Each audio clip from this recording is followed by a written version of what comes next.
গৌরীপুরের সদৌ অসম প্রাথমিক টেট উত্তীর্ণ শিক্ষকদের দ্বিবার্ষিক অধিবেশন। এই অধিবেশনে টেট উত্তীর্ণ শিক্ষক শিক্ষিকারা তাদের বিভিন্ন দাবি তুলে ধরেন। গৌরীপুরে সদৌ অসম প্রাথমিক টেট উত্তীর্ণ শিক্ষক সমাজের দ্বিবার্ষিক অধিবেশন ধুবড়ী জেলা সমিতির উদ্যোগে গৌরীপুর প্রতাপচন্দ্র উচ্চতর মাধ্যমিক বিদ্যালয়ের প্রেক্ষাগৃহে সদৌ অসম প্রাথমিক টেট উত্তীর্ণ শিক্ষকের সমাজের দ্বিবার্ষিক অধিবেশনে সভায় উপস্থিত থাকেন ধুবড়ী জেলার বিভিন্ন প্রান্তের বিদ্যালয় থেকে আসা টেট উত্তীর্ণ শিক্ষক শিক্ষয়িত্রীরা। অধিবেশনে উপস্থিত ছিলেন ধুবড়ী জেলার বিভিন্ন প্রান্ত থেকে আসা টেট উত্তীর্ণ শিক্ষক শিক্ষয়িত্রী এবং সমাজের বেশ বিশিষ্ট ব্যক্তিত্বরা। অধিবেশনে টেট উত্তীর্ণ শিক্ষকদের দীর্ঘদিনের বহু সমস্যা সামনে তুলে ধরে সেই সমস্যা নিরসনের উপায় তারা চায়। 2012 সালে টেট উত্তীর্ণ শিক্ষকদের চাকরি নিয়মিতকরণের জন্য মুখ্যমন্ত্রীর প্রতি তারা দাবি জানান। বিনা শর্তে টেট উত্তীর্ণ শিক্ষকদের চাকরি নিয়মিতকরণ করার সাথে শিক্ষক সমাজকে সমমর্যাদা প্রদানের দাবি জানায় তারা। এইটো আমার কোনো দোষ নাই, সরকারে এটা নীতি লব লাগিছিল, কিন্তু এতিয়ালৈকে সেই নীতি নলৈ আমি 2012 চনৰ পৰা চাকৰি কৰি আছো আৰু আমাক 2013 পৰাই আমাক আৰপি মতে স্যালাৰি দি আছে। মানে আগত ফিক্সড আছিল, তাৰপিছত আমাক আৰপি মতে স্যালাৰি দি আছে। এতিয়া আমাৰ যিসকল শিক্ষাগুৰু আছে সকলোৰে ফেমিলি বাঢ়ি গৈছে, প্ৰায় শিক্ষকে কি লৈছে বেংকৰ পৰা লোন লৈছে।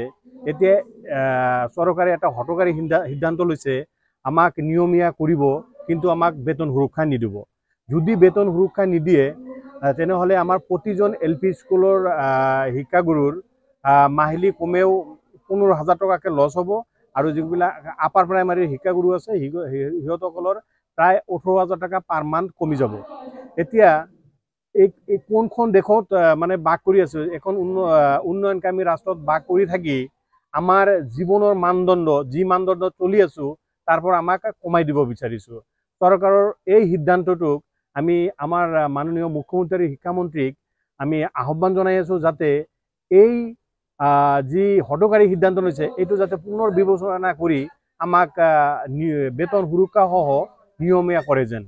চাওক, আমি যিহেতু একেখন স্কুলত চাকৰি কৰোঁ, আমাৰ নিয়মীয়া শিক্ষকৰ যিখিনি কাম কৰিব লাগে, যিকেইটা ক্লাছ ল'ব লাগে, আমাৰ কণ্ট্ৰেকচুৱেল যিসকল শিক্ষক নিয়োজিত হৈ আছো সেম একে কাম কৰিব লাগে। আজি মই একজন কণ্ট্ৰেকচুৱেল টিচাৰ হয়, CRC হিচাপে কাম কৰি আছো।